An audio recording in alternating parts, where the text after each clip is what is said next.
नहमदुहु व नुसल्ली व नुसल्लिमु अला सय्यिदिना व मौलाना मुहम्मद रसूलिहिन नबिय्यिल करीम। अम्मा बाद अऊज़ु बिल्लाहि मिनश शैतानिर रजीम। बिस्मिल्लाहिर रहमानिर रहीम। लक़द जाअकुम रसूलुम मिन अनफुसिकुम अज़ीज़ुन अलैहि मा अनित्तुम हरीसुन अलैकुम बिलमुमिनीन रऊफ़ुर रहीम। क़ाल अल्लाहु तबारक व तआला फ़ी मक़ामिन आख़र वलल आख़िरतु ख़ैरुल लक मिनल ऊला। सदक़ल्लाहुल अज़ीम। क़ाल अल्लाहु तबारक व तआला फ़ी शान हबीबिही सल्लल्लाहु अलैहि वसल्लम इन्नल्लाहा व मलाइकतहु युसल्लूना अलन नबी या अय्युहल्लज़ीना आमनू सल्लु अलैहि व सल्लिमू तस्लीमा।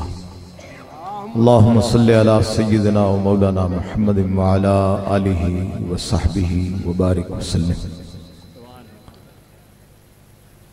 हम्द व सलात के बाद वाजिबे सद एहतराम उलमाए किराम, अमायदीन इलाका, अरबाबे मुदानिश, अल्लाह रब्बुल इज़्ज़त का एहसान अज़ीम, उसका बेपाया करम और 100,000 बार शुक्र कि उसने हमें महफिले मीलाद मुस्तफ़ा सल्लल्लाहु अलैहि वसल्लम में हाज़िरी की तौफीक बख्शी।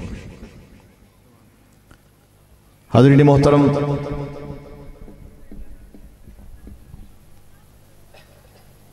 आज आपका ये पिंडाल और ये रौनकें देखकर जी खुश हुआ, चूँकि मेरा अपना इलाका है,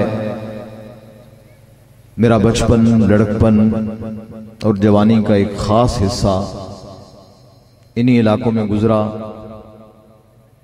मैंने मुख्तलिफ अदवार देखे,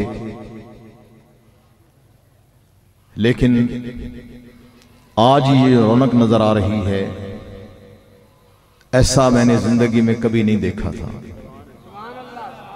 और ये सिर्फ आपकी काविश नहीं, ये मेरे रब का वादा है। वलल आखिरतु खैरुल लक मिनल ऊला। मेरे महबूब, तेरी हर आने वाली घड़ी पहली घड़ी से बेहतर है। आप देखते हैं अवामी सतह पे इज्तिमात होते थे, लेकिन इस साल मीलाद मुस्तफ़ा सल्लल्लाहु अलैहि वसल्लम को सरकारी सतह पे मनाया जा रहा है। तो हर आने वाली घड़ी पहली घड़ी से बेहतर है। और कोई शख्स भी तौसीफ़े मुस्तफ़ा में जितना भी हिस्सा डाल ले, कोई ये दावा नहीं कर सकता कि मैंने हक अदा कर दिया। जितनी कोशिश भी हो जाए, कोई ये नहीं कह सकता कि मैंने हक अदा कर दिया है। इसलिए कि सनाए हबीब का हक अदा करना मुमकिन नहीं है। मेरे आका सल्लल्लाहु अलैहि वसल्लम ने सैयदना सिद्दीक़ अकबर को फरमाया, अबू बकर, मेरी हकीकत को मेरे रब के सिवा कोई नहीं जानता। हजरत बायजीद बुस्तामी, बहुत बड़ा नाम तसव्वुफ में, ख्वाहिश जाहिर की कि मेरे मौला मुझे अपने महबूब की मारिफत अता कर दे, मुझे अपने महबूब की मारिफत अता कर दे। तो जब पर्दा उठा तो हजरत बायजीद बुस्तामी फरमाते हैं, मैंने देखा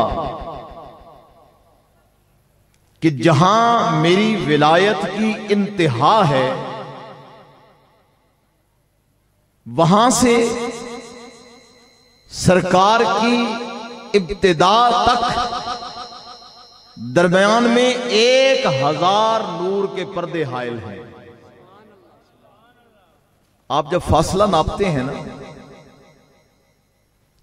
तो फासला नापने का तरीका क्या होता है, इस घर से इस घर का फासला, तो जहां इस घर की आखिरी दीवार है वहां से आप शुरू करते हैं और उस घर की जो पहली दीवार है वहां तक आप जाते हैं, तो यह दरमियानी फासला कहलाता है। हजरत बायजीद बुस्तामी खुद विलायत के उस दर्जे पर हैं कि जिस शख्स की कोई काफिर होता चेहरे पे निगाह पड़ती तो कलमा पढ़ने लगता। खुद इतने बड़े दर्जे पे फायज हैं, इसकी इको जरा कम कर दें, इतने बड़े दर्जे पे फायज हैं। वो फरमाते हैं कि मेरे मकामे इंतहा से लेकर हुजूर अलैहिस्सलातु वस्सलाम के मकामे इब्तिदा तक दरमियान में 1000 नूर के पर्दे हायल हैं।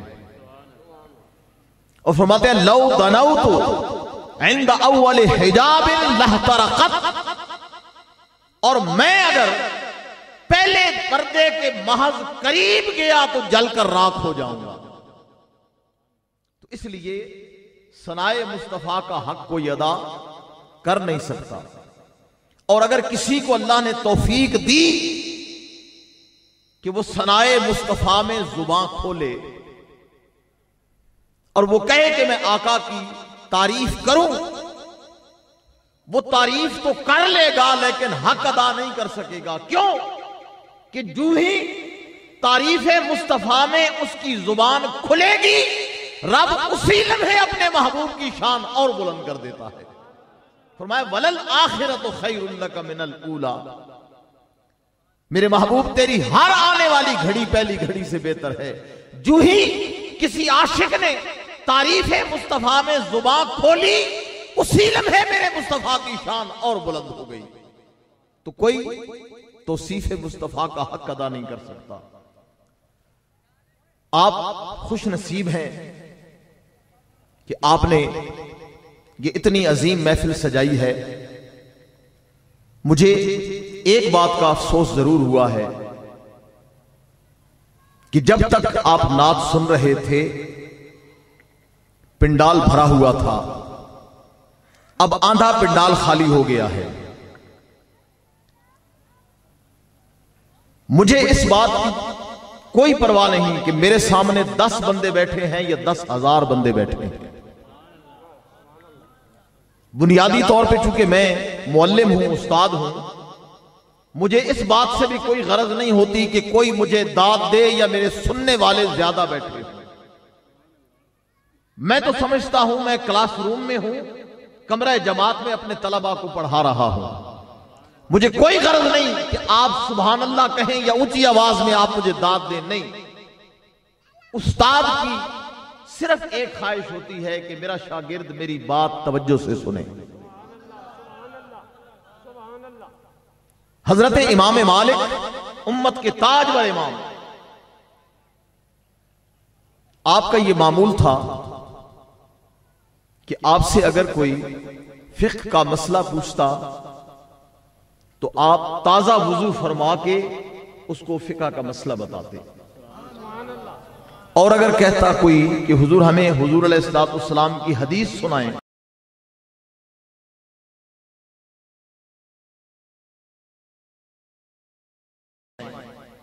फिर आप घर तशरीफ ले जाते, गुस्ल फरमाते, उजला लिबास पहनते, खुशबू लगाते, अपनी मसनद पर बैठकर हुजूर की हदीस सुनाते।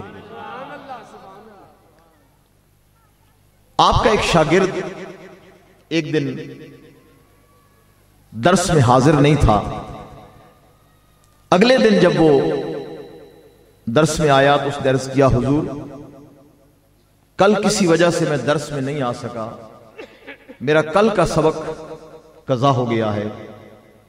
आप अगर मेहरबानी फरमाएं तो कल के सबक के चीदा चीदा निकात अगर आप बयान फरमा दें तो मेरे सबक का तसलसल बरकरार रहेगा। आप घर तशरीफ ले गए, गुस्ल फरमाया, उजला लिबास पहना, खुशबू लगाई, मसनद पर बैठे और उस अकेले शागिर्द को पिछले दिन का पूरा सबक पढ़ाया। शागिर्द ने अर्ज किया, हुजूर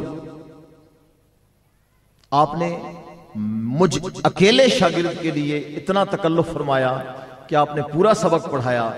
फरमाया, बेटा मैंने तुम्हारे लिए नहीं पढ़ाया, मैंने कल भी, चूंकि हजरत इमाम मालिक मस्जिद नबवी में हदीस पढ़ाया करते थे, तो मेरे आका के रोज़ा अनवर की तरफ इशारा करके फरमाया, बेटा मैंने कल भी उनके लिए पढ़ाया था, आज भी उनके लिए पढ़ाया है।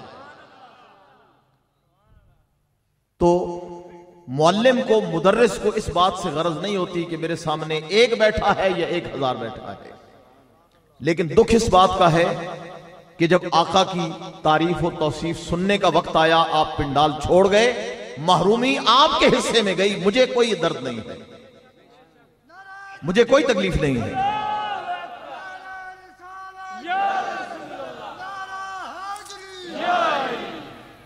तो जो खुश नसीब बैठे हैं, मैं उनको हुजूर अलैहिस्सलाम का एक बहुत ही खूबसूरत और रूह अफ़ज़ा फरमान सुनाना चाहता हूं। महफिले मीलाद मनाने वालों, मेरे आका अपने हुजरे अनवर से बाहर आए, सहाबाए किराम बैठे थे। मेरे आका ने फरमाया, मा अजलसकुम, ऐ मेरे गुलामों मिल के बैठे हो, तुम्हें किस शय ने यहां बिठाया है, क्यों बैठे हो? अर्ज की, हुजूर हम अल्लाह की हम्दो सना कर रहे हैं, अल्लाह का जिक्र कर रहे हैं, और अल्लाह ने आपको हमारे पास भेजकर जो एहसान फरमाया है उस पर अल्लाह का शुक्र अदा कर रहे हैं। हुजूर अल्लाह ने आपको हमारे पास भेजा, उस एहसान पर अल्लाह का शुक्र अदा कर रहे हैं।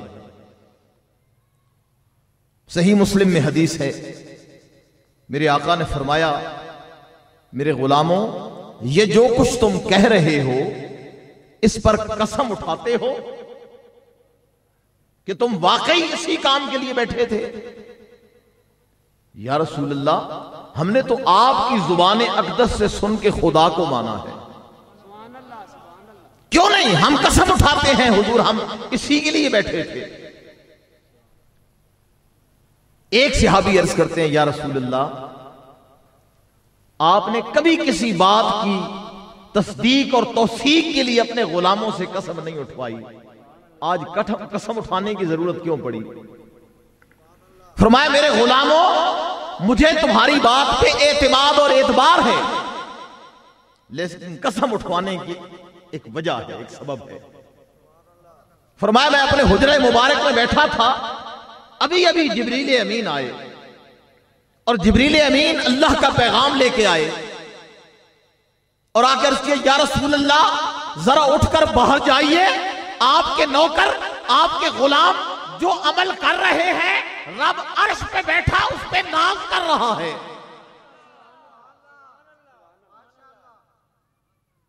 हुजूर जरा अपने गुलामों को देखिए, वो जो अमल कर रहे हैं, रब अर्श पे बैठा उस पे नाज कर रहा है। तो मिलादे मुस्तफा मनाने वालों, तुम्हारे अमल पे रब नाज फरमा रहा है। बहुत खूबसूरत पिंडाल आपने सजाया, अल्लाह रब्बुल इज्जत आपकी काविशों को कबूल फरमाए। मैं मरकजी मिलाद कमेटी भंडर को दिल की गहराइयों से मुबारकबाद पेश करता हूं। अल्लाह रब्बुल इज्जत उनके जान में, माल में, औलाद में, इज्जत और आबरू में मजीद बरकतें अता फरमाए। मैंने कुरान मजीद सूरह तौबा की एक आयत करीमा को उन्वाने गुफ्तगू के तौर पर तिलावत किया। बड़ी मारूफ आयत, अल्लाह रब्बुल इज्जत ने फरमाया, लक़द जाअकुम रसूलुम मिन अनफुसिकुम बेशक तुम्हारे पास तुम में से एक रसूल आया, अजीजुन अलैहि मा अनित्तुम, वो तुम्हारी तकलीफ पर बेचैन होता है। तुम्हें तकलीफ पहुंचे तो मेरा महबूब बेचैन होता है।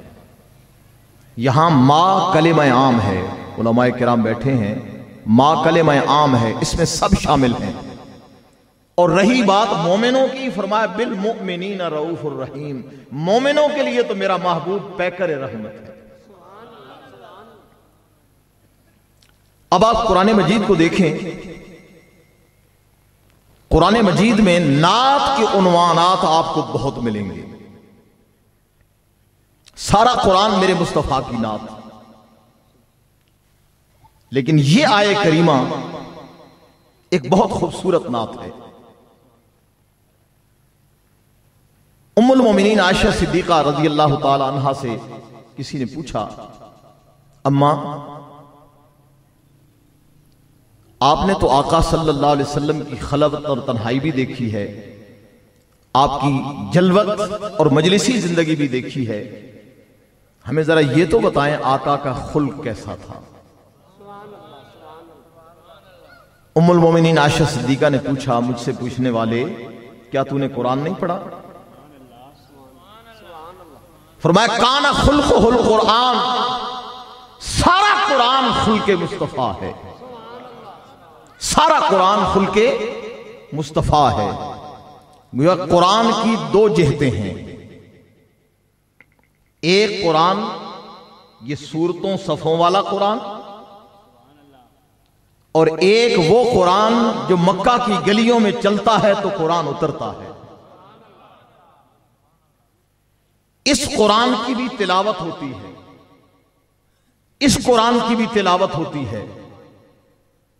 इस कुरान की तिलावत करने वाला कारी कहलाता है और इस कुरान की तिलावत करने वाला सहाबी कहलाता है। ये सिपारों सफ़ों वाला कुरान पढ़ने वाला उस्ताद के पास जाता है, अलिफ बा ता पढ़ता है, नाजरा पढ़ता है, हिफ्ज करता है, तजवीद पढ़ता है, किरात पढ़ता है, सबा किरात पढ़ता है, अशरा किरात पढ़ता है, जब जाके कारी बनता है। और इस कुरान को पढ़ने वाला बस एक लम्हा निगाहे नाज में आ जाए और मोहब्बत से ईमान की हालत में चेहरा मुस्तफा देख ले तो सहाबी हो जाता है। जंग हो रही थी, एक काफिर घोड़े पे बैठ के आया और आके कहने लगा, ए मोहम्मद सल्लल्लाहु अलैहि वसल्लम, चूंकि काफिर था ना, उसने या रसूल अल्लाह नहीं कहा। सहाबाए किराम जब भी आका से मुखातिब होते तो अर्ज करते, फिदा का अबी व उम्मी या रसूल अल्लाह। क्योंकि अभी काफिर था, कलमा नहीं पढ़ा था, कहने लगा ए मोहम्मद, अगर कलमा पढ़ लूं तो मुझे क्या मिलेगा? मेरे आका ने फरमाया जन्नत। क्या फरमाया? जन्नत। ये मेरे आका का इख्तियार है। आका की शान तो बहुत बुलंद है। कुरान तो कहता है तिलकल जन्नतुल्लती नूरिसु मिन इबादिना मन काना तकिया। फरमाया जन्नत का तारुफ फरमाया रब ने, फरमाया जन्नत वो जगह है जिसको हमने तकवा वालों की मीरास बना दिया है। और मीरास का ये उसूल है कि जिसको विरासत मुंतकिल होती है वो मालिक को मुतसर्रिफ होता है, चाहे तो खुद इस्तेमाल करे, चाहे तो किसी को दे दे। वह यह आये करीमा ऐलान कर रही है कि जन्नत वो जगह है जो तकवा वालों की मीरास है। तकवा वाले खुद भी जन्नत जाएंगे और जिसका हाथ पकड़ेंगे उसे भी साथ जन्नत ले जाएंगे। अरे मेरे आका के उम्मती जो तकवा वाले हैं, वो जिसका हाथ थाम ले उसे जन्नत ले जाए। मेरे मुस्तफा तो जन्नत के मालिक हैं। काफिर ने पूछा अगर कलमा पढ़ लूं तो क्या मिलेगा? मेरे आका ने फरमाया जन्नत। उसने घोड़े की पुश्त पे बैठ के कलमा पढ़ लिया। कलमा पढ़ा, दिल में ख्याल आया कि जिनका कलमा पढ़ लिया है क्यों ना उतरकर उनके कदमों को छू लूं। घोड़े से उतरने लगा, रकाब में पांव उलझा, गिरा और फौत हो गया। अभी सरकार के कदमों तक नहीं पहुंचा, फौत हो गया। मेरे आका ने फरमाया, मेरे गुलामों, दुनिया में जन्नती देखना चाहते हो, मेरे इस गुलाम को देख लो।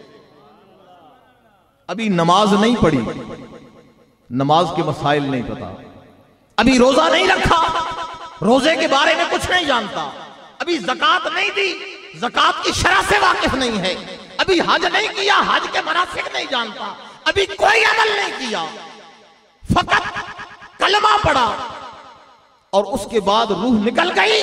मेरे मुस्तफा ने फरमाया, दुनिया में जन्नती देखना चाहते हो, इसको देख लो। तो इस कुरान को पढ़ने वाला सहाबी कहलाता है। ये कुरान कहता है बेमिसल है। फरमाया, इस कुरान की मिसल कोई नहीं है। ये जो सिपारों सफों वाला कुरान है, इसकी मिसल कायनात में कोई नहीं है। तो फिर मुझे ये जुमला कहने दें कि अगर इस कुरान मुबीन की मिसल कोई नहीं है, तो फिर कुरान मुजस्सम की मिसल भी कायनात में कोई नहीं है। रब ने जिस सांचे में मेरे मुस्तफा को ढाला है, वो सांचा बना के तोड़ डाला है। मेरे मुस्तफा जैसा और कोई नहीं है। आशिक ने बड़ी खूबसूरत बात कही। आशिक कहता है, मुसहफे रा वरक वरक दीदम, हेज सूरत न मिसले सूरत ऊस्त, कि मैंने सारा कुरान वरक वरक करके देख लिया है, मुझे कोई सूरत मुस्तफा की सूरत जैसी नहीं लगी। क्यों?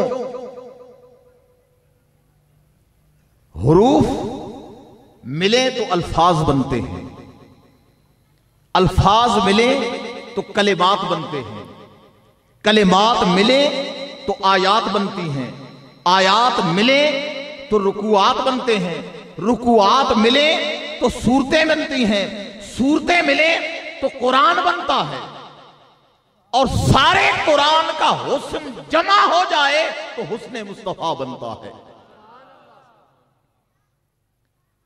तो चूंकि कुरान सारा ही नात है, लेकिन इस आय करीमा में फरमाया, लक़द जाअकुम रसूलुम मिन अनफुसिकुम, लोगों तुम्हारे पास तुम ही में से एक रसूल आया, अजीजुन अलैहि मा अनित्तुम, अजीज कहते हैं गालिब को, गालिब। आप समझें, ये इंसानी जिस्म है ना, इंसानी जिस्म में दिमाग गालिब होता है, इंसानी जिस्म में दिमाग गालिब होता है। पांव में अगर कांटा चुभ जाए तो पांव को फरियाद करने की जरूरत नहीं होती, दिमाग को खबर हो जाती है। इसलिए कि पूरे जिस्म का कंट्रोल दिमाग के पास है, दिमाग गालिब। जिस्म के किसी हिस्से में तकलीफ हो तो दिमाग को खबर होती है। अब आप इस मिसाल को सामने रखें और इस पूरी कायनात को एक जिस्म ले लें। इस पूरी कायनात का ये जो जिस्म है, इसका दिमाग मकीने गुंबदे खजरा है। अब फरमाता, तुम जहां कहीं भी हो, लोगों तुम्हें जब भी तकलीफ पहुंचती है, मेरा मुस्तफा बेचैन हो जाता है। अब आप जानते हैं, किसी को परेशानी और बेचैनी तब होती है जब खबर होती है। आप यहां हैं, आपका कोई अजीज बैरून मुल्क बसता है, उस पर जो दुख तकलीफ परेशानी बीत रही है, आपको जब तक खबर नहीं होती आप उसके लिए बेचैन नहीं होते।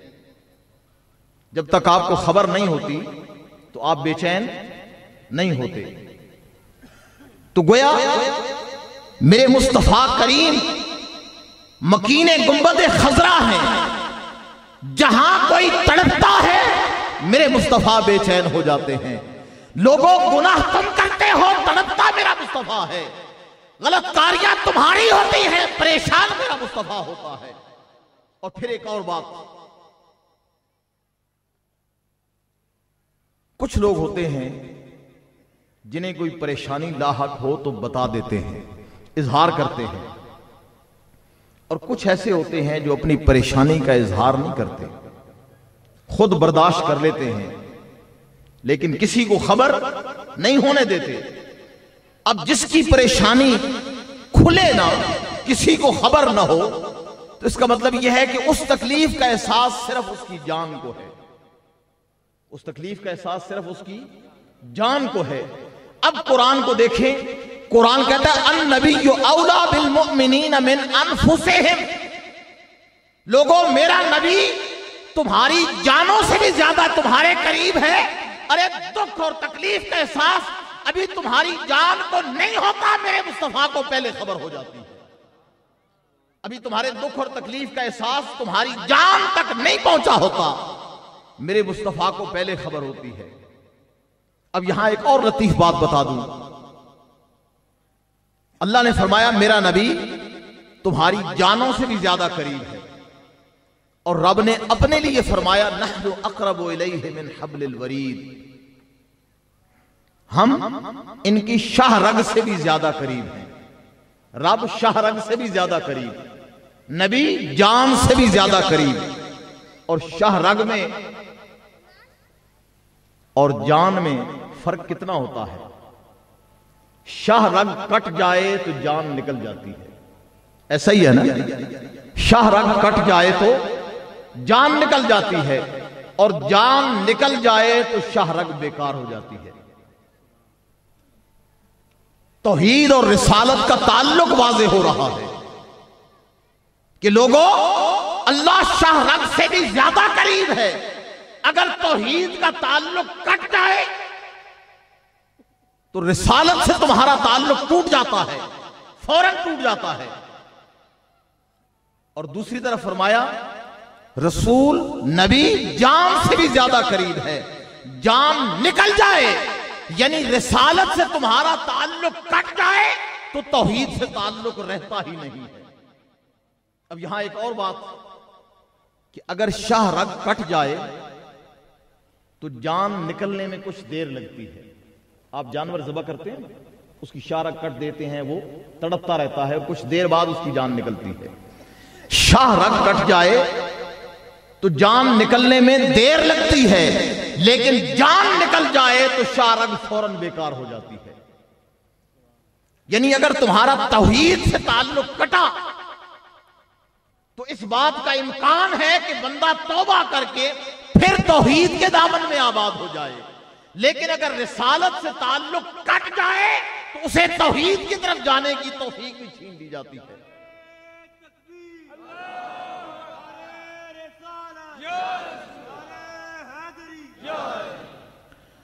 तो हज़रीन मोहतरम, आज हम आका सल्लल्लाहु अलैहि वसल्लम का मीलाद मना रहे हैं। हुजूर अलैहिस्सलातु वस्सलाम का ज़हूर अक़दस जो होता है, इसके 3 मरहले हैं। मौजू बहुत लंबा है, चूंकि अब वो मेरा भी दिल टूट गया, आप भी बेचैन हो गए। मैं जो कुछ सोच के आया था मैं अब वो नहीं कह रहा, मैं सिर्फ इशारतन 2-3 बातें अर्ज करके बात खत्म करता हूं। ज़हूरे मुस्तफ़वी के 3 मरहले हैं। पहला मरहला है तख्लीक, दूसरा मरहला है विलादत, और तीसरा मरहला है बेसत यानी ऐलान नबूवत। तख्लीक कब हुई? सैयदना अबू हुरैरा रज़ी अल्लाह ताला रावी हैं, पूछा गया मता वजबत लकन नबुव्वत या रसूल अल्लाह, हुजूर आप पर नबुव्वत कब वाजिब हो गई थी? मेरे आका ने फरमाया कुन्तु नबिय्यम व आदम बैनल माए वत्तीन, मैं उस वक्त भी नबी था जब आदम अलैहिस्सलाम पानी और मिट्टी के मरहले में थे। एक और सवाल पूछा गया मता कतबत लकन नबुव्वत या रसूल अल्लाह, हुजूर आपके लिए नबुव्वत कब लिख दी गई थी? मेरे आका ने फरमाया कुन्तु नबिय्यम व आदम बैनर रूह वल जसद, मैं उस वक्त भी नबी था जब आदम अलैहिस्सलाम जिस्म और रूह के मरहले में थे। अब कुरान मजीद ने जो मराहिल बयान किए, केमिकल प्रोसेस, पहला मरहला तुराब, ये मिट्टी, खुश्क मिट्टी होती है, तुराब। दूसरा मरहला मां, पानी। तीसरा मरहला यानी खुश्क मिट्टी को आप पानी में मिलाएं तो वो गारा बनता है, उसको तीन कहते हैं। फिर अगला मरहला है तीन लाजिब, यानी जब वो मिट्टी आप गूंद देते हैं, ये मकानों की लिपाई के लिए आप मिट्टी गूंदते हैं, जब मिट्टी गूंद देते हैं उसको तीन लाजिब कहते हैं। फिर ये कई दिन तक पड़ी रहती है, उसमें सड़ांध और बदबू पैने होने लगती है, उसको कहते हैं सलसाल मिन हमाइम मसनून, वो सड़ांध वाली मिट्टी। पांचवा मरहला है। छठा मरहला है सलसाल कल फखार, वो मिट्टी जब खुश्क हो जाती है तो वो ठीकरी की तरह बजने लगती है, खनकती है। छठा मरहला। और सातवां मरहला है सुलालत मिन तीन। 7 मरहले जब गुजर जाते हैं तो फिर उसमें रूह फूंकी जाती है। अब यहां अल्लाह रब्बुल इज्जत ने जो मराहिल इंसानी तख्लीक के हैं, पहले मरहले की बात की। पूछा गया आप पर नबुव्वत कब वाजिब हो गई? फरमाया मैं उस वक्त भी नबी था जब आदम अलैहिस्सलाम पानी और मिट्टी के तीन के, मां और तीन, यानी मिट्टी, खुश्क मिट्टी में पानी मिल चुका था, अभी वो गारा नहीं बनी थी, मैं उस वक्त भी नबी था। और जब आदम अलैहिस्सलाम का पैकरे अंसरी बन चुका, वजूद अंसरी बन चुका, पैकरे खाकी तैयार हो गया, उसमें जब रूह फूकने का मरहला था तो फरमाया जब आदम जिस्म और रूह के मरहले में थे मैं उस वक्त भी नबी था। तो गोया तख्लीक गोया आदम अलैहिस्सलाम से भी पहले हुई। जिब्रील अमीन ने आके हुजूर की बारगाह में एक दिन हाजिरी दी तो मेरे आका ने पूछा कम उम्र तलक, जिब्रील तेरी उम्र कितनी है? अर्ज की हुजूर मुझे अपनी उम्र का कोई सही अंदाजा तो नहीं, इतना जानता हूं कि हिजाबात रहमत में से चौथे हिजाब पर एक सितारा तुलू होता, 70,000 साल के बाद एक बार नजर आता।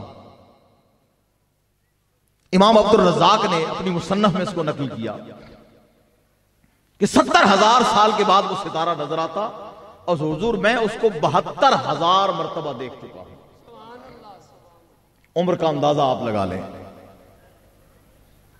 तो मेरे आका मुस्कुराए, फरमाया जिब्रील तुम्हें अपनी उम्र और तवील उम्री पर बड़ा नाज है, वो सितारा कभी नजर आ जाए तो पहचान लोगे? अर्ज की हुजूर उम्र का अंदाजा नहीं है, 70,000 साल के बाद तुलू होने वाले सितारे को मैं 72,000 बार बता देख चुका हूं। मेरे आका ने फरमाया व इज्जत रब्बी अना ज़ालिकल कौकब, ऐ जिब्रील मुझे अपने रब की इज्जत की कसम, वो 70,000 साल के बाद तुलू होने वाला सितारा जिसे तूने 72,000 मरतबा देखा है, वो सितारा मैं था।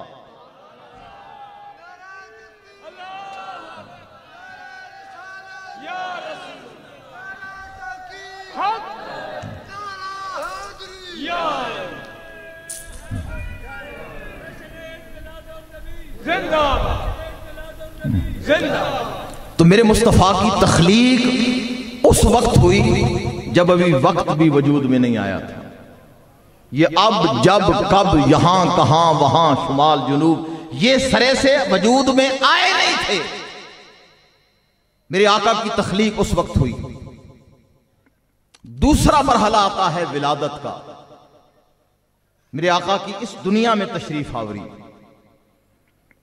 हजरत फातिमा बिनते उस्मान सक़फिया बयान करती हैं कि मैं उस रात बैतुल्लाह के करीब थी, मैंने अचानक देखा कि आसमान के सितारे जमीन के बिल्कुल करीब आ गए हैं।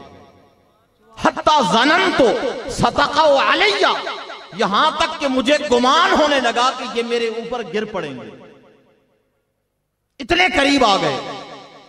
गोया रब ने आसमान दुनिया से जमीन पर सितारों को भेजकर रोशनी अता कर दी। और फिर अरब में यह दस्तूर था कि जब किसी के यहां बच्ची पैदा होती, कुरान कहता है वइज़ा बुश्शिरा अहदुहुम बिल उन्सा ज़ल्ला वजहुहु मुस्वद्दम व हुवा कज़ीम। जब किसी शख्स को यह इत्तला मिलती कि तेरे यहां बेटी पैदा हुई है तो उसका चेहरा स्याह हो जाता, वह हुवा कज़ीम, और गुस्से में भर जाता। यतवारा मिनल कौम मिन सूए मा बुश्शिरा बिही, और वो इस खबर पर कौम से मुंह छुपाता फिरता कि किसी गली से गुजरूंगा कोई कहेगा इसके यहां बेटी पैदा हुई है।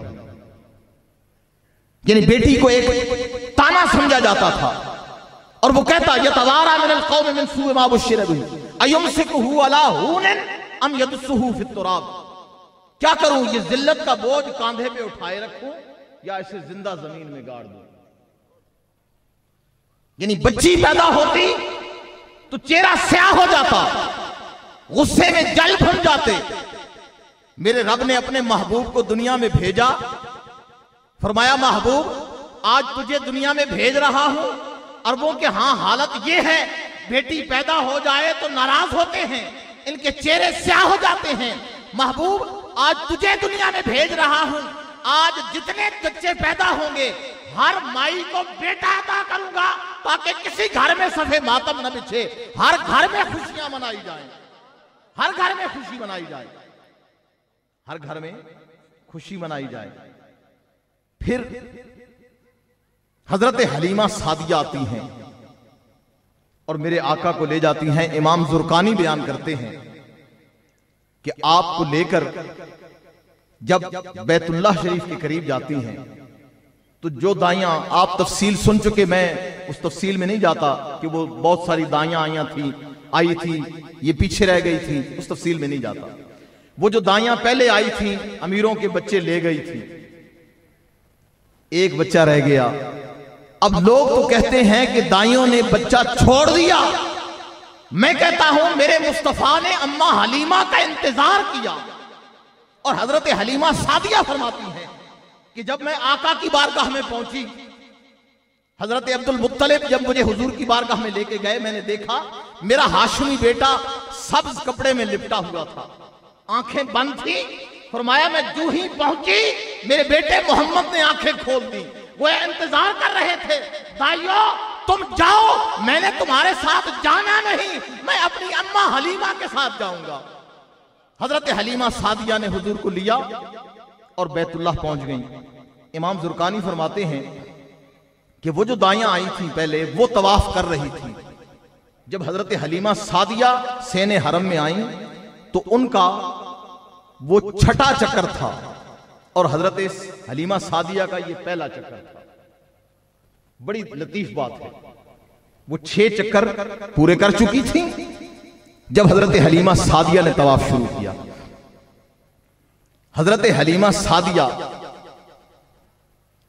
जब तवाफ शुरू कर रही थी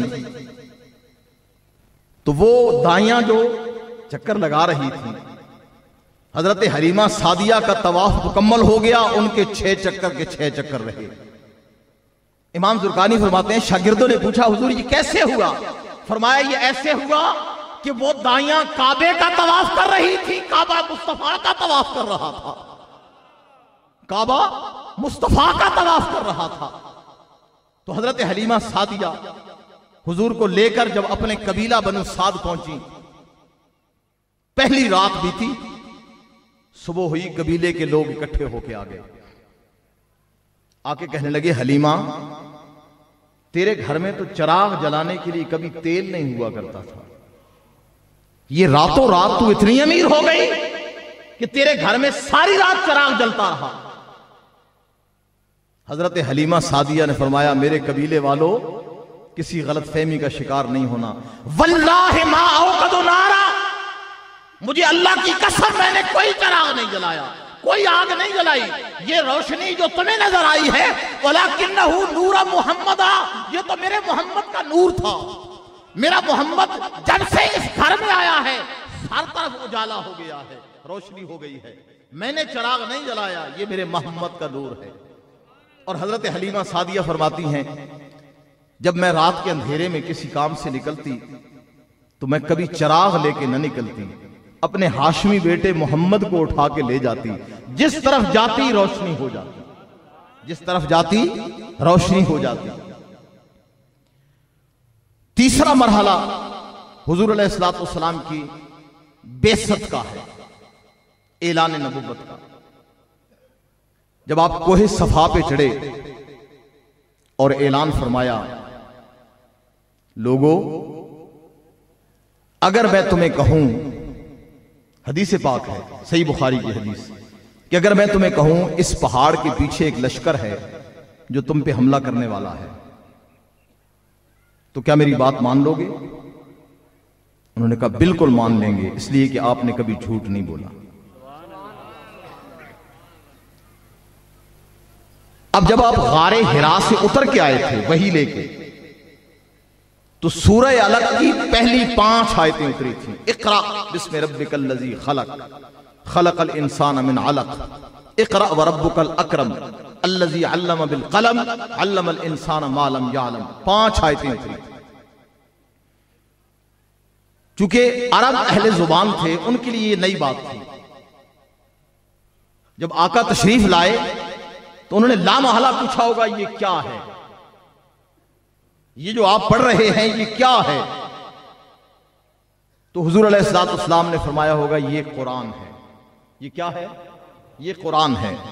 अब उलमाए किराम बैठे हैं, ये जो एक जुमला है ना कि ये कुरान है, ये उन 5 आयतों में से कोई छठी आयत नहीं है। वो 5 आयतें अपनी जगह हैं। ये जो एक जुमला है ना, ये कुरान है, ये छठी आयत नहीं है, ये मेरे मुस्तफा की हदीस है। ये मेरे मुस्तफा की हदीस है। अब अहमियत क्या है? जिसने इस एक जुमले को मान लिया वो मुसलमान हो गया, और जिसने इस एक जुमले को नहीं माना वो काफिर का काफिर रह गया। एक जुमला ये कुरान है, जिसने ये मान लिया वो मुसलमान हो गया। तो जब उन्होंने कहा ना कि हुजूर आपने कभी झूठ नहीं बोला, तो आपने फरमाया जब मेरी जुबान पे एतमाद है तो फरमाया क़ूलू ला इलाहा इल्लल्लाह तुफ्लिहून, ला इलाहा इल्लल्लाह कहो और फला पा जाओ।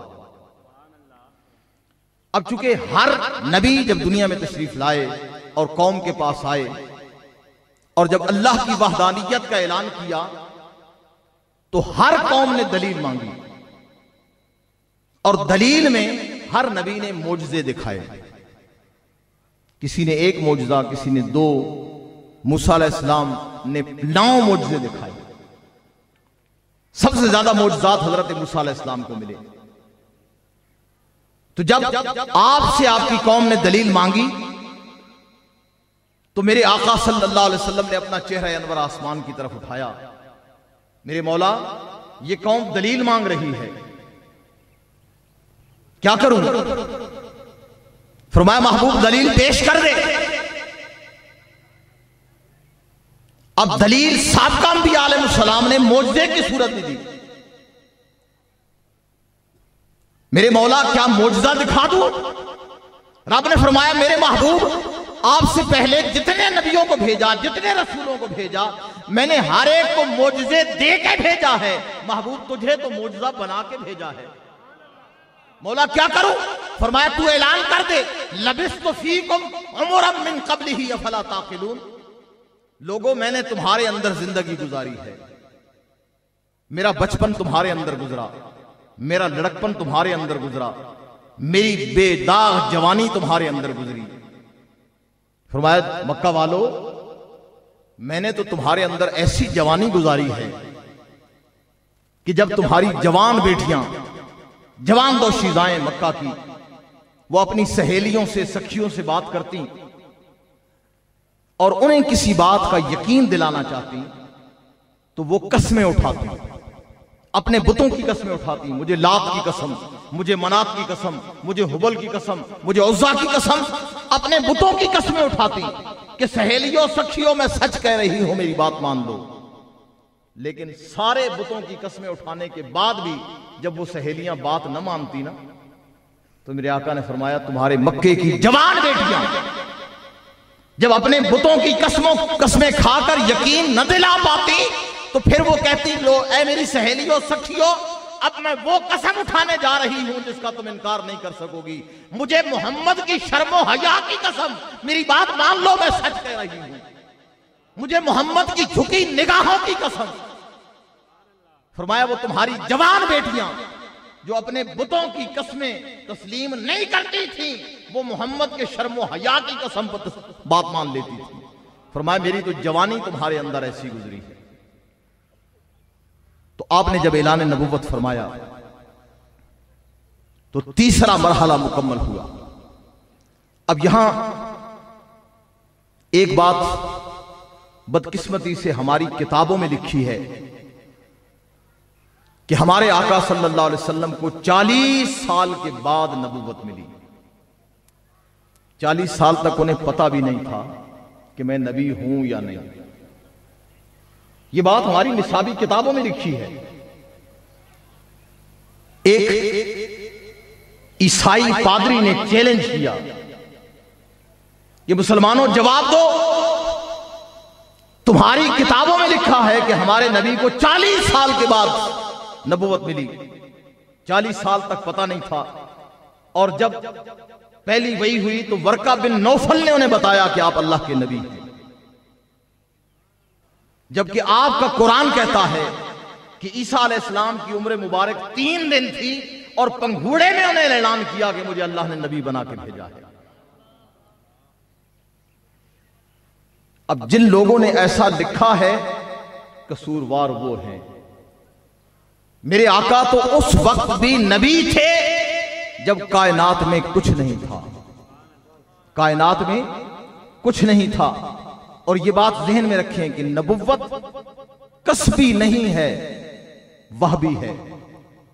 कसब कहते हैं मेहनत के साथ मुशक्कत करके कमाना।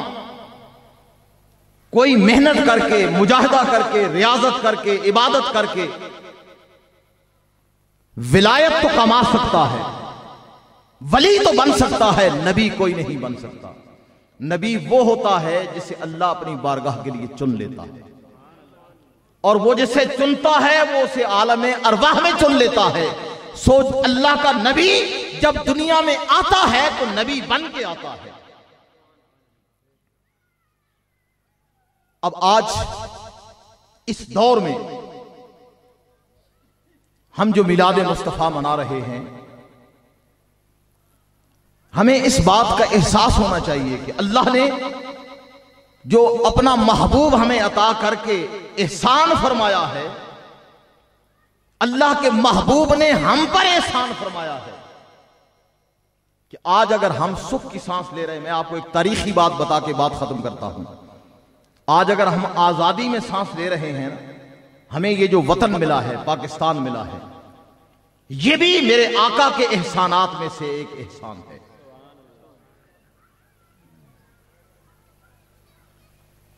कायदे आज़म मोहम्मद अली जिन्ना जब बरतानिया में थे तो उनके साथ जब यह वाकया पेश आया तो उन्होंने देवबंद के एक बहुत बड़े आलिम अल्लामा शबीर अहमद उस्मानी, उनको यह बात बताई और साथ ये कहा कि मेरी जिंदगी में यह राज किसी को नहीं बताना, मेरी जिंदगी में यह राज किसी को नहीं बताना। तो कायदे आज़म की वफात के बाद यह बात सामने आई। कायदे आज़म मोहम्मद अली जिन्ना फरमाते हैं कि मैं जब बरतानिया में था तो एक रात सोया हुआ था, तो अचानक मेरा पलंग जोर से हिला, तो मैं समझा शायद मेरा वहम है। मैं करवट बदल के फिर सो गया, थोड़ी देर बाद फिर हिला, फिर भी मैं समझा मेरा वहम है, करवट बदली, फिर सो गया। तीसरी बार मेरा पलंग जोर से हिला, मेरी आंख खुल गई तो मैंने देखा कि एक नूरानी चेहरे वाले मेरे कमरे में खड़े थे। तो मैंने पूछा, हु आर यू? ऐ आने वाले नूरानी चेहरे वाले, आप कौन हैं? और कायदे आज़म मोहम्मद अली जिन्ना के अल्फाज हैं कि उस हस्ती ने ऑक्सफोर्ड इंग्लिश में बड़ी खूबसूरत अंग्रेजी में जवाब दिया, I am your prophet Mohammed, Mohammed Ali मैं तुम्हारा पैगंबर मोहम्मद मुस्तफा हूं। तो मैंने हाथ जोड़ कर अर्ज किया, my Lord what can I do for you, मेरे आका हुक्म फरमाए मैं क्या कर सकता हूं। तो मेरे आका ने फरमाया, Mohammed Ali get up and go to Hindustan, you are needed there, lead them. Mohammed Ali ये ना उठो, हिंदुस्तान में तुम्हारी जरूरत है, जाओ उनकी क़यादत करो। मैं परेशान हो गया। तो मेरे आका ने जब मुझे देखा तो फरमाया, Mohammed Ali don't be afraid, I am with you. Mohammed Ali घबराना नहीं, जाओ हिंदुस्तान में उन लोगों की क़यादत करो, हिंदुस्तान के मुसलमानों की आजादी की जंग लड़ो और किसी मरहले पर घबराना नहीं, मोहम्मद तुम्हारे साथ है।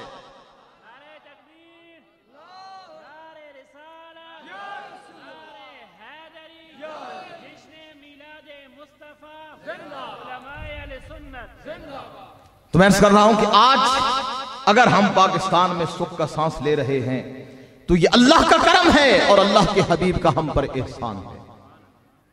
और ये जो कुछ आप कर रहे हैं मैं समझता हूं कि उस एहसान पर अल्लाह का शुक्र अदा कर रहे हैं। और अल्लाह का वादा है, ल इन शकरतुम ल अज़ीदन्नकुम, जितना शुक्र अदा करोगे उतना और ज्यादा दूंगा। तो जितनी नवाजिशें उसने हम पे कर रखी हैं, अपने महबूब के साथ ताल्लुक जोड़कर अपने अल्लाह के एहसान का जितना शुक्र अदा करोगे ये नेमतें बढ़ती चली जाएंगी। क्योंकि ये नेमतें सदका मुस्तफा है, सदका मुस्तफा है। कोई ये ना समझे कि मेरा कारोबार बड़ा है इसलिए मेरे पास बहुत कुछ है, मेरा मनसब और औदा बड़ा है इसलिए मेरे पास बहुत कुछ है, नहीं। अल्लाह का ऐलान है, कुल्लन नुमिद्दु हाउला व हाउला मिन अताए रब्बिक, मेरे महबूब हर एक की मदद हम करते हैं, हर एक को अता हम करते हैं। लेकिन कोई ये न समझे कि अपने जोरे बाजू से कमा रहा है। फरमाया, हाउला मिन अताए रब्बिक, महबूब ये सारी तेरे रब की अता है, सबको देते हम हैं तेरा सदका। कि न माल औलाद दा सदका न कारोबार दा सदका, असी ते खाने आ यारो खुदा दे यार दा सदका। अब खुदा के यार का सदका हम खा रहे हैं तो जरूरत इस अम्र की है कि हद के गुलामी भी अदा करें। ये बात याद रखें कि उनके पास नौकरों की कमी नहीं है, उनके पास नौकरों की कमी नहीं है। हम ये समझें कि हम ये खिदमत नहीं करेंगे तो कोई और बड़ा नौकर आ जाएगा, उनके पास नौकरों की कमी नहीं है। लेकिन अगर खुदा ना खास्ता हमसे ये नौकरी छिन गई तो हम कहीं के नहीं रहेंगे। बस दुआ करें कि ये जो नौकरी मुस्तफा ने दे रखी है ये आखिरी सांस तक सलामत रहे। वमा अलैना इल्लल बलाग।